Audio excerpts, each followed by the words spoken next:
Engineering 305. Okay, I'm going to work in Inventor. That's what's up on the screen. And I'm going to show you how to do the, I hope I'm going to show you how to do the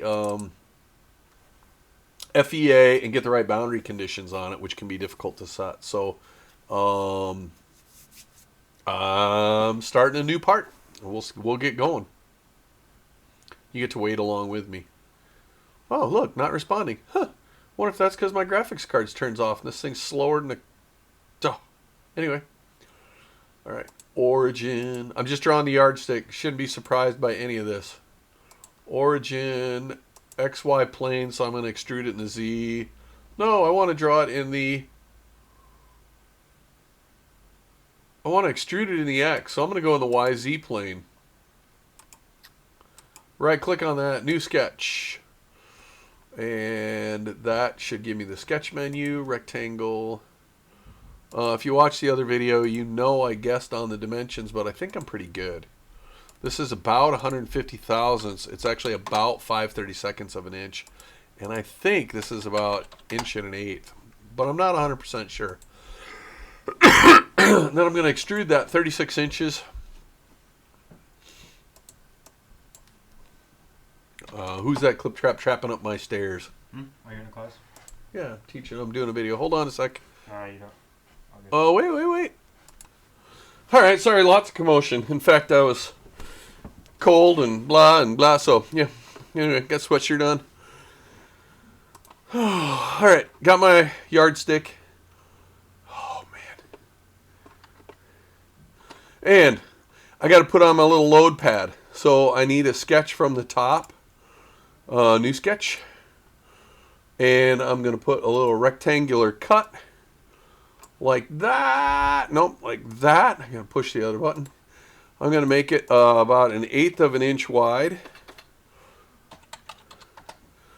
Oh.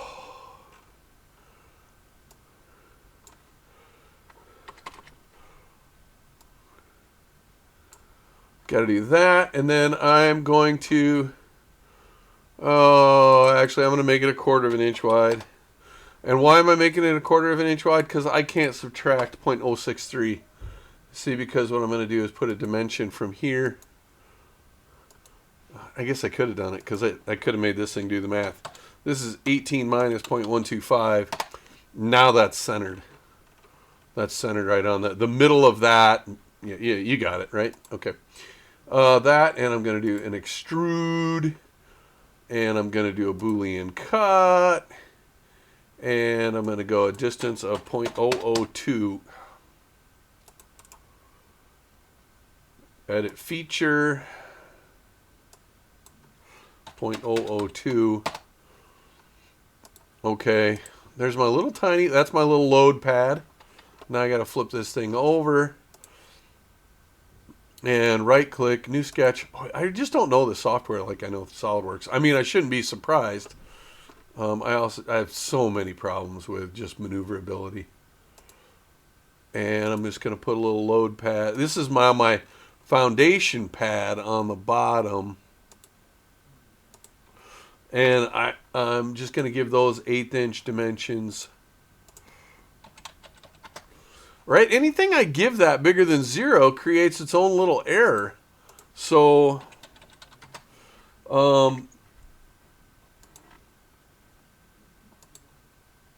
and I have to make those coincident. So there you go. So that's fully constrained. All right. Finish the sketch. Extrude. It's going to be a cut for 2/1000. Oh, I got to select my profiles. See, that's something I don't have to do in SolidWorks. With good reason. This is a pain in the neck.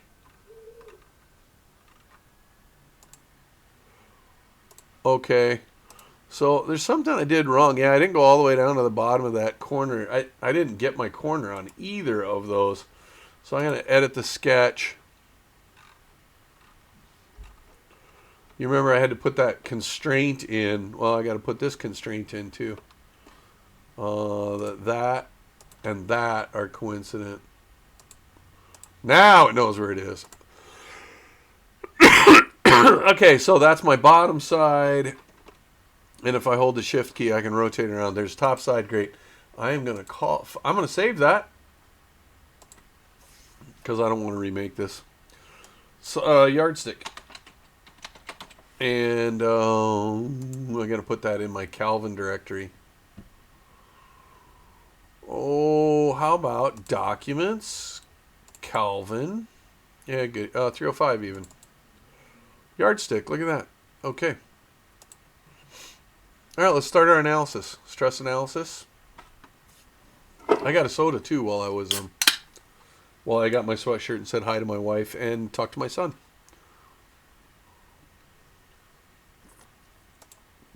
Create a study, a static analysis, blah, blah, blah. Okay. Assign a material. Yeah, this is going to be a good one. What'd you guys use? Override material. Do they have a whole wood section? Wood, birch. Does that have material properties? Materials. I should have started here. Oh man, it's totally across like all three screens. And let's try that. Let's try that. Oh my goodness.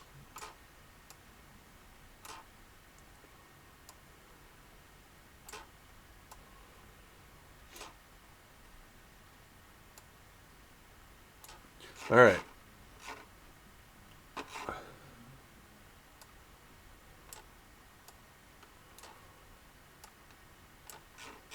Wood, birch. Here comes my material editor. Eventually. Physical properties. Mechanical. So it's got a Young's modulus that's really low. Really low. I have been at the 1.5. I've had a shear modulus where yeah, so those are cherry.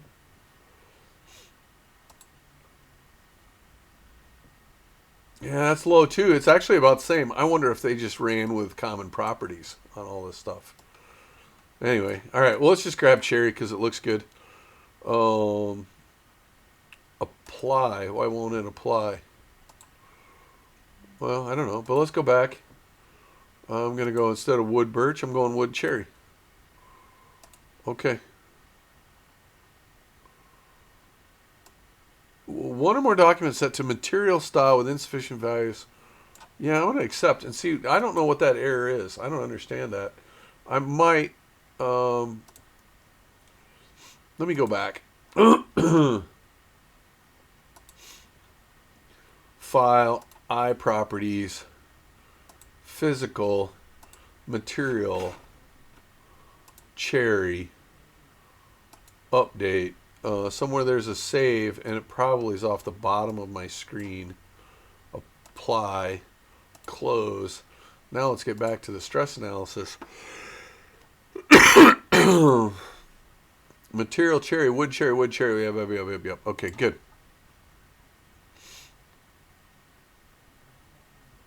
Let's see where it pukes. I might not have the material property that. Oh, I bet it doesn't have a strength, the yield strength, and that's okay because I'm not counting on that. So, so now I got to go to my constraints. So I can put a pin. Constrains motion in the radial, axial, or tangential directions according to the options you set. Huh, interesting. Well, here's my frictionless surface. So I can do a frictionless surface. Well, this is going to get us. This is what I got to be careful about. I can put that as a frictionless surface. That's not what I wanted, is it?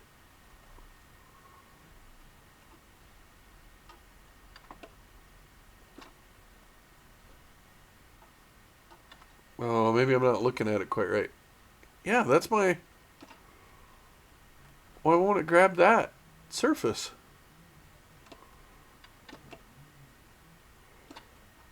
Oh, maybe it already did. Yeah, it did. You can see it's got a little shape on there. Apply. So, well, you know, and I should grab a frictionless surface over here too. Grab that and hit apply. And then I'm going to put a fixed, that pin and this pin, or that point are fixed, those vertices. Okay, so what that's going to do is set me up, and this is going to give me the answer where I get the, it's like a cantilever beam on the ends. It's going to give me, it's going to start out with a 0 slope, and then it's going to dip in. I got to put a force, and if you recall, I wound up only putting 0.5 pounds on the center of this because I was getting some good size deflections. I really should get material properties that match up. I should get material properties that match up to what I had in SolidWorks.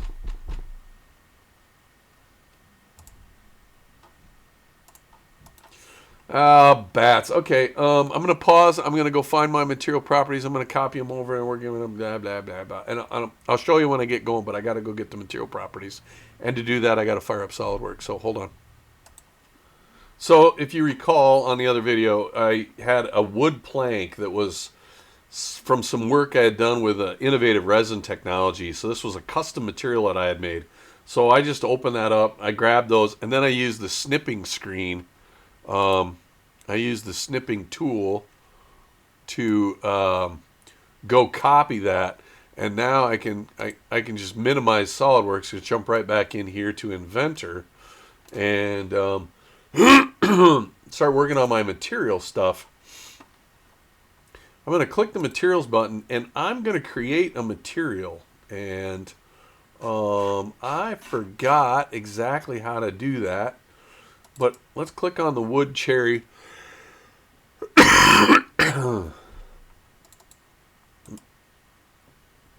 There's my material editor.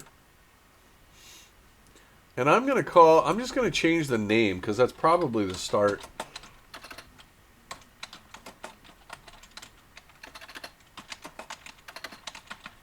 Okay, so there's my new name. And now I've got, I don't want any thermal properties, but I do want Young's modulus, and now I got to go back to my, so my elastic modulus is 1.59 E6. And that's going to be in all three directions. 1.59 E6. And do I have to hit PSI? Nope, it knows PSI. Control C. You can see that is, oh, actually that's a bit weaker, sorry. That makes sense. That makes sense. That's good. And my shear modulus, I don't know that I had. I did not enter a shear modulus, but I had a Poisson's ratio of 0.3.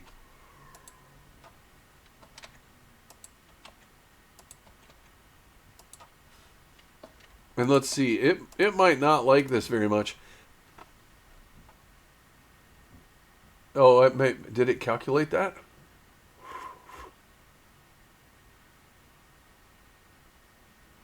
I don't know. Might have calculated it based on that. And then I think this is where it's got strengths, but I'm not going to use those, so I'm not going to worry about it. So let's see. So that probably is going to get me by. Hit apply, cancel, and then I'm going to say that's good. Now I got to go. My wood material that I want is Ren's Secret Stuff. So now you know how to change your material properties. I still don't know what that error is, but we'll figure it out as we go. I got boundary constraints. I've got material. I can put a mesh on. Simulate. Just let her rip. And I've got a notice coming up on this page over here that says, can't run. Some materials aren't defined correctly. And it is not telling me what the error is. It is only telling me that it can't do it. A valid override material in the... Okay, so let's go back in and figure out what we're doing wrong with our material. But I'm not going to make you look while I do that. So hold on. Okay, so you can see it's running. So two things that I had to do. It ran. Two things I had to do. I had to redefine the material. One, it was an orthotropic material. That means it had different properties in the X, Y, and Z direction. And I hadn't taken the time to tell it what was X, what was Y, what was Z in terms of my... So it didn't make sense. Even though I had entered the same material property in each direction, it still needed to know how the... It's a complex FEA topic. It's like well beyond these boundary conditions that we're dealing with.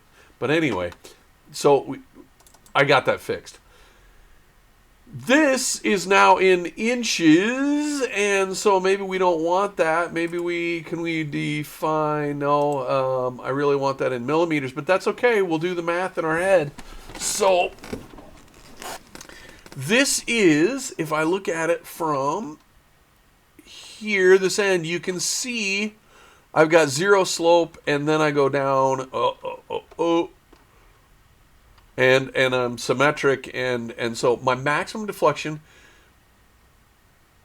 0.0017. Actually, that is a fraction of a millimeter. Wow, that's actually really, really small. And I would like to know my displacement in the X direction. See the displacement? It didn't actually slide. It didn't actually slide. If it had slid relative to that point, then my deflection at that point wouldn't be zero. Yeah, it wouldn't be zero. It would have slid in the Z. Oh, you know what? This is also small deflection. So this is not solving the right thing. So this is, no, I don't know. I've got some issues. Let's take a look at,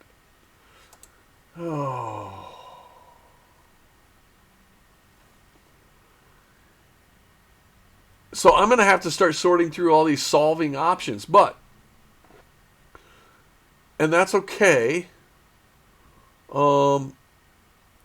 Here, the other thing is I don't know that I don't know how to do several different studies at the same time. So that's going to create some problems for me in here as well.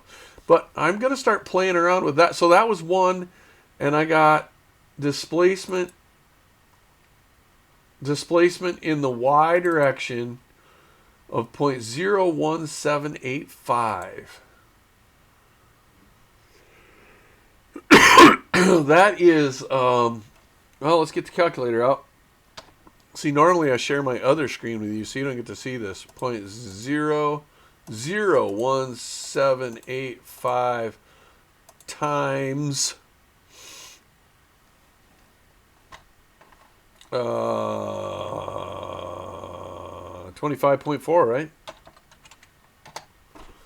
0.04 millimeters. Now, let's see, can I pull that up? Is that comparable to close?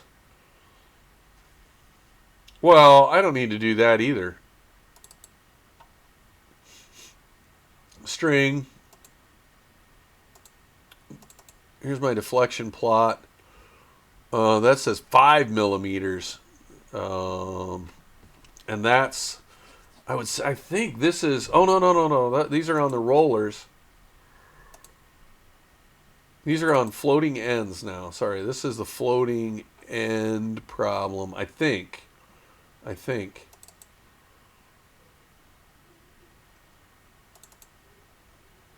Yeah, okay, and that is much stiffer. That's 10 times stiffer. So let's go back and start playing with Inventor and figuring out what I can do. And I might struggle here. A static analysis. Let's edit my study properties. First thing let's do, let's change our mesh settings to get a mesh that's 10 times as dense. And then let's look at our mesh now.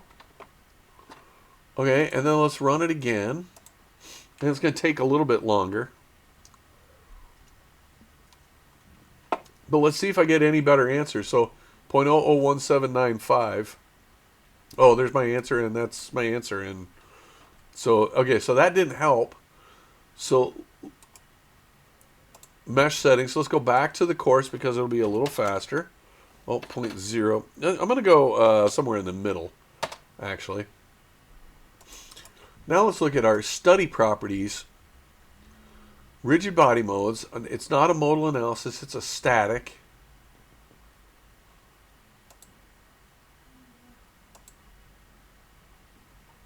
But I don't have the large deflection analysis here. And that may create some problems.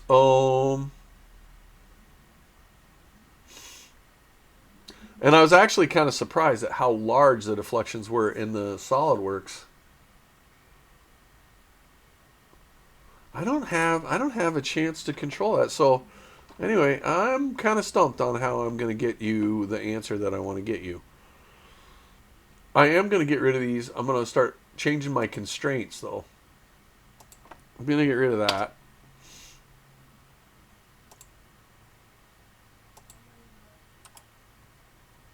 I'm going to delete that. And I am going to I'm going to try to get it so that I can do fixed location. No, cancel. I'm going to put a pin. Yep, I'm recording.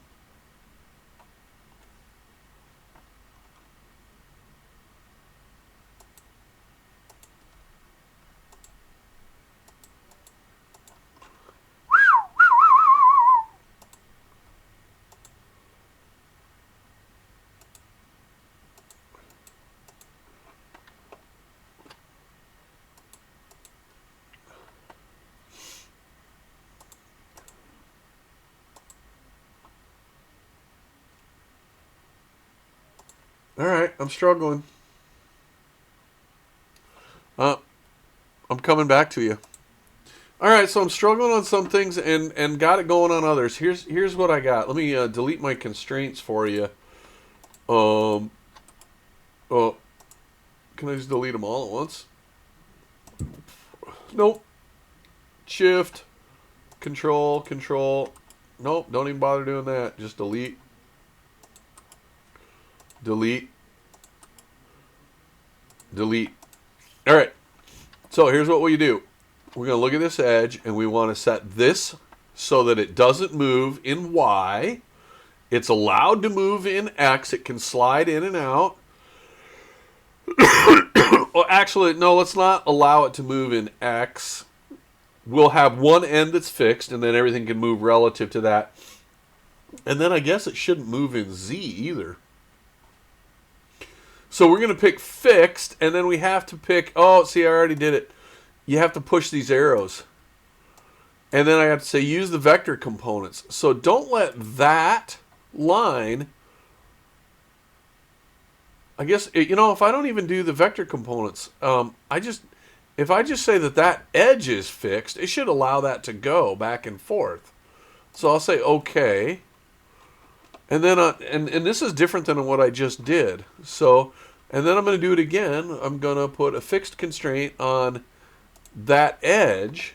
I got to make sure that's right. But now I'm just going to say, don't go up and down in Y. Use my vector components. Don't move in Y. All right? It can move in Z. That is, it can go in and out of the page. And it can move back and forth in X, but it cannot move. Okay, so I'm going to hit apply and then cancel so I get out of that. All right. And now there's my thing. Now this is different, so I don't know what I'm going to get for a result. I'm going to run that. Why do they make you hit run? It's like you hit run. You want to run. Well, why do they? Do you want to delete this? Sure, delete that. All right. So there's my von Mises stress. Now, the first thing I want to look at here, just look at this from the front, is you can see I'm getting slope at the beginning. So that worked out well. That was good. But now what I want to look at is what is my Y displacement, right? I could just plot displacement. If you look, the displacement is 0.007206. If I look at the Y displacement, 0.07206. Why? Because all of the displacement that's taking place is in the Y direction. There is a tiny little bit. You can look at the X displacement, And I found this interesting, and I had to look at this for quite a while because it really bothered me. I didn't understand why I was getting displacement here of negative when I had pinned that end. It's very, very small displacement. If you zoom in very, very carefully, what you're seeing is this point does not move, but when that face rotates, that causes that to go in. So that's that, whatever that slope is. Well, you want to know what the slope is? It's the height of that, 5/32, and then that's my displacement, the maximum, 92 micro inches. And now that sets an angle of the slope at that point, and I could check that out. I get all this stuff, yada, yada, yada. On this other end, this caught me as surprise too, because I went back to 0 displacement on this end at the top, and that's because the bottom kicked out. And that means this got longer, right? That means this got longer because this bottom grew by that much. So the top shrunk in and the bottom grew. So I don't know about that. All of that is happening because it's not doing large deflection. Some of that is happening because it's not doing large deflection analysis. These are the little details that make for differences. Now, the problem that I've still got, and I don't know, and now I'm going to have to go check my material properties.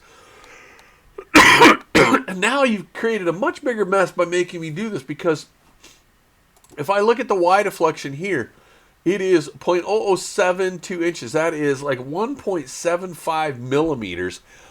And if I look at this one, I got 21 millimeters. Not even close. So I am about to start embarking on why my answers are that messed up. But it looks like I've got the same boundary conditions. It looks like I've got the same loading conditions. It's clear that I've got different ways of solving this. You know, let me check something else, actually. Let me copy this study. And I'm going to say this is end pivot other. And the reason I'm calling it other is because I don't know, if I look at end pivot, I don't know if this is large deflection or small deflection. It is small deflection. Okay.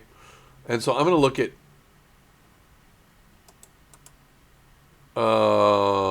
I got to do properties.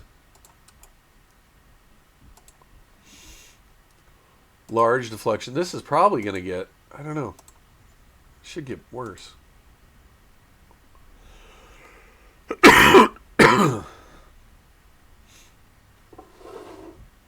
So again, it's doing a first iteration, kind of getting a guess at how much it's going to deflect, and then it's doing it in small steps. And I get that, and I get displacement in millimeters, 21 millimeters, same answer.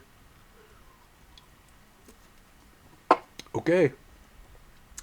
So I'm going to start looking at material properties and figuring out why my answers aren't matching up. And I don't have an answer. But this is kind of the process. When you have two different tools, you should be able to get them to the same answer. They're not even close. 5%, 10%, 15%, 20%. No, I'm like factor of 10. So that says you suck. But anyway, I'm going to play around, and I will pause the video, and I'll throw it at the... hopefully I'll find it quickly and throw it at the end of the video yet. So anyway, here you go. All right, so I'll show you what I found. I went in to manage my materials, to look at my materials and what was going on. And I grabbed, my secret stuff here. Well, I got to edit that, materials. And the local copy then, okay, local copy, great, fine. Okay, let's look at the physical properties. Do you remember what we put in? Because all of a sudden I've got 188 e to the, or 1.88 E8. That is not what I entered in. It is not what I mean, I don't believe it is. Maybe you guys saw it. We should go back on video. But it's supposed to be 1.59 E6. So it's 100 times too stiff.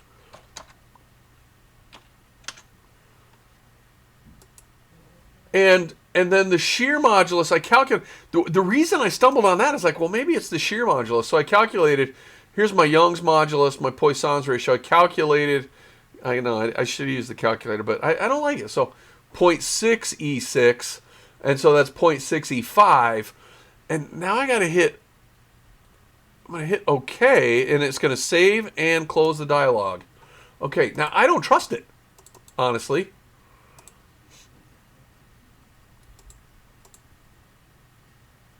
All right, so now it's got it right. Cancel.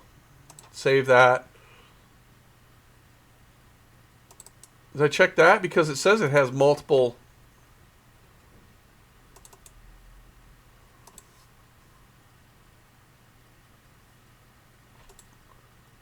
Obviously, right? I don't trust it because I'm doing this 16 times.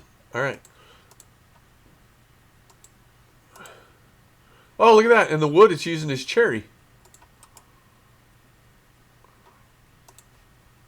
Assign.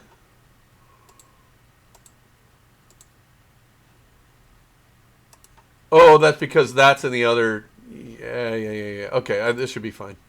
Simulate. Run. That's just silly. All right, displacement. I'm going to just look at displacement in the Y. Hey, look at that. 0.854 inches. Hey, let's go here. 0.854 inches. 0.854 times 25.4. Oh, I didn't hit the times. I hit an 8. 8.4 times 25 equals that times 25.4. Wow. I know how the material properties got screwed up. Millimeters. All right, 21.69. Hey, SolidWorks? 21.63. Oh. So sometimes when you guys are telling me, hey, I can't get my results very close, and one of the things that you do within Inventor is you just pull steel, and not just Inventor, but within SolidWorks, you just pull the material property out of the table, and you say, I'm going to use steel. And if you go look, oh, not parametric, I hate that tab. If I go look at materials, and I say, hey, well, let's look at my library a sec, I'm going to look at steel. And double click on that, and it pulls up.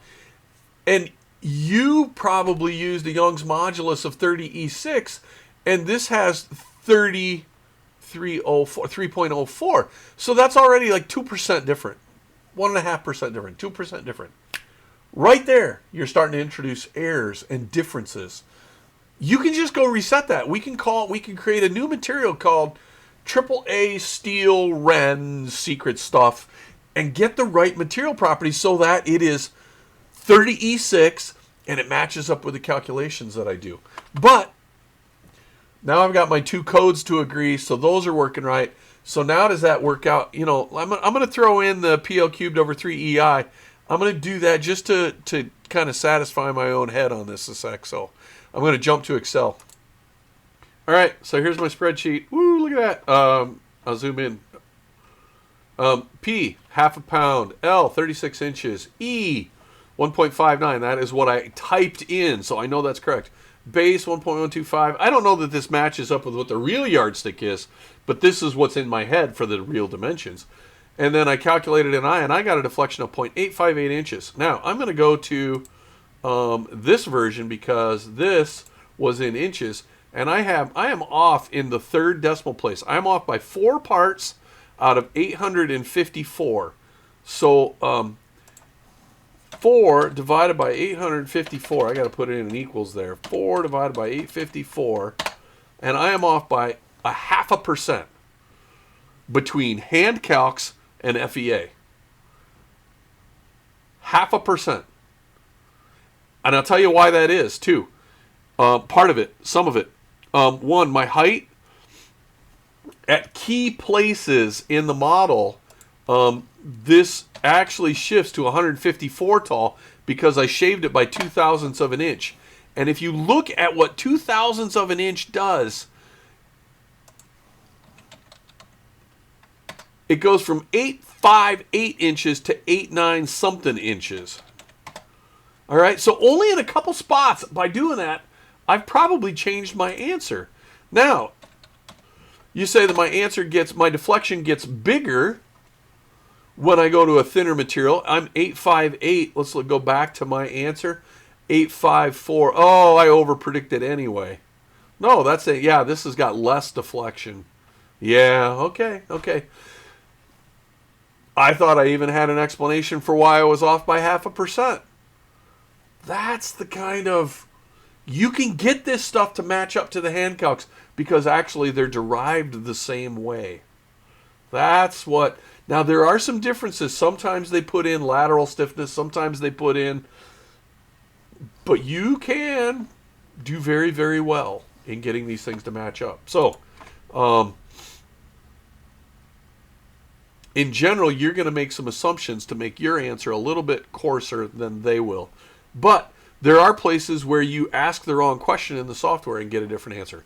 I hope the video shows you how to load it correctly, how to load it the way you think you're loading it, and get an answer that you think you're getting. So, anyway, there you go. I feel like I was successful. Finally, boy, I struggled, but I feel like I got there.